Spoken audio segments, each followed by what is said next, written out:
Axis water آتا ہے تو ہم اس کو سٹور نہیں کر پاتے اور سیلابی کیفیت میں عوام اپنے گھر بار چھوڑنے پر مجبور ہو جاتی ہے، ملک کا نظام درہم برہم ہو جاتا ہے۔ اور یہی وجہ ہے کہ ہمیں فوکس کرنا ہے کہ ہمارے جو پانی کے ذخائر ہیں وہ دن بدن ہم ان کو انکریز کریں۔ اور اس کے ساتھ ساتھ دوستو، خراب نکاسی آب جو ہے وہ بھی ایک اہم وجہ ہے۔ ہم دیکھتے ہیں بڑے شہروں میں، خاص طور پہ لاہور، کراچی، پنڈی، ملتان یا دوسرے اور شہروں میں، جہاں سیوریج کا سسٹم بالکل ناکارہ ہو چکا ہے، پانی باہر نکلنا شروع ہو گیا ہے، گٹر ابل رہے ہیں، ندی نالے باہر پانی پھینک رہے ہیں، تو اس وجہ سے بھی نظام درہم برہم ہوتا ہے اور یہ بھی سیلابی کیفیات میں عوام کے لیے بہت مشکل پیدا کرتا ہے۔ تو دوستو، اب ہم بات کرتے ہیں کہ حکومتوں کی ناکامی کہاں رہی، آخر ایسی کیا وجہ ہے کہ حکومتیں آج تک سیلاب پر قابو نہیں پا سکیں، اور اس کو ہم آج بھی قدرتی آفات کا نام کہہ کے ٹال دیتے ہیں، جبکہ ہم اپنی نالائکی اور مس مینجمنٹ پہ کبھی بات نہیں کرتے۔ تو دوستو، حکومت کی طرف سے کبھی بھی سیریس ہو کر سیلاب کو روکنے کا کوئی بندوبست نہیں کیا گیا۔ ڈیزاسٹر مینجمنٹ اتھارٹی صرف کتابوں تک محدود ہے، کبھی پریکٹیکلی ان کو ایکٹیو نہیں دیکھا کہ وہ کوئی جامع مربوط نظام بنائے جس سے عوام کو سیلاب سے روکا جا سکے۔ اور جو حکومتیں ہیں وہ صرف آئے روز اجلاس کرتی ہیں،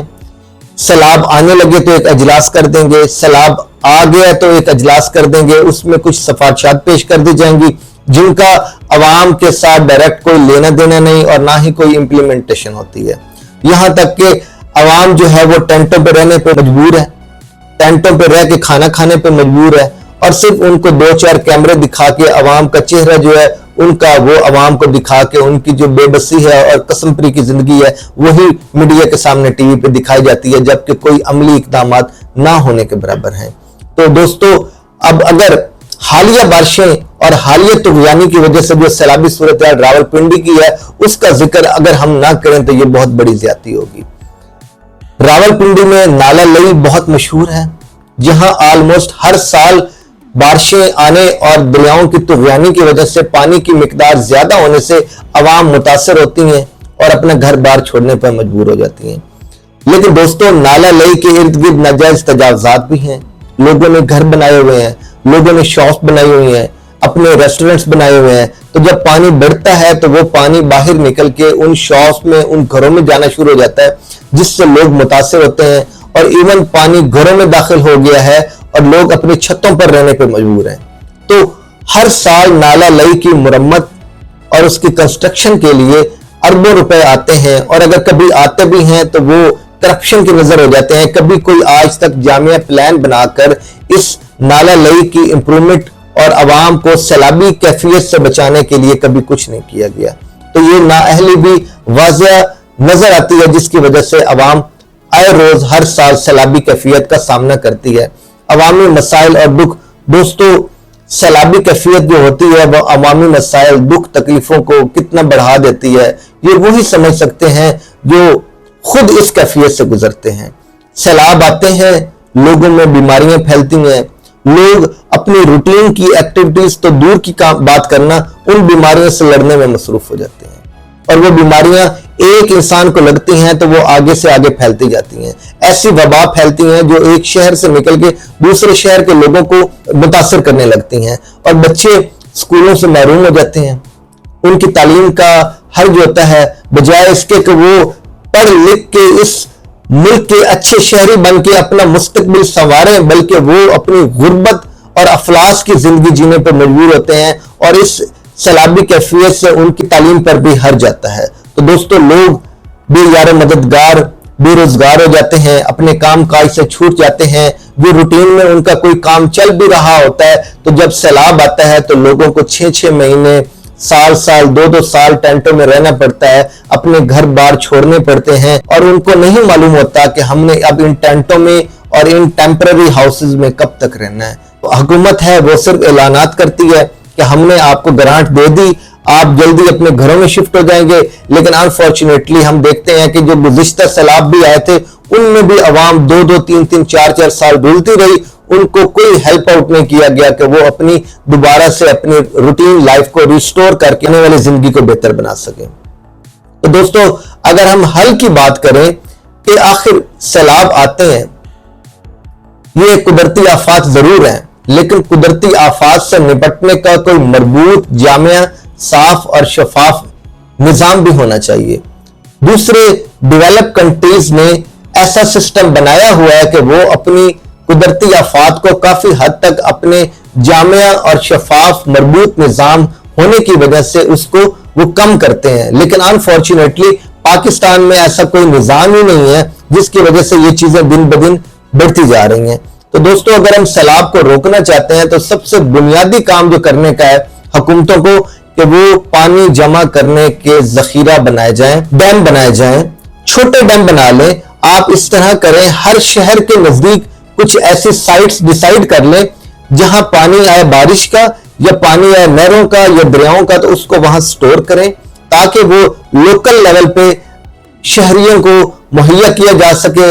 اور کھیتی باڑی میں لوگ استعمال کر سکیں۔ تو چھوٹے علاقوں میں جگہ جگہ چھوٹے ڈیم بنانے کی ضرورت ہے۔ اس کے ساتھ ساتھ آپ بڑے ڈیم بھی بنائیں تاکہ جو بڑی کوانٹٹی میں پانی ہے وہ وہاں جمع کیا جا سکے۔ تو اس کے علاوہ دوستو، درختوں کو لگانا اور درختوں کا کٹاؤ کا خاتمہ بھی بہت اہم ہے، تاکہ اگر ہم درخت لگائیں گے تو ماحول صاف ستھرا رہے گا، ٹیمپریچر مینٹین رہے گا،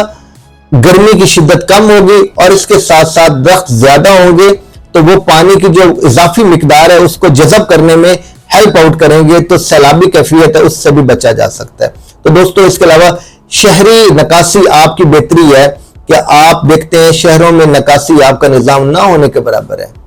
عوام کو چاہیے کہ وہ حکومتوں کے اوپر زور دیں،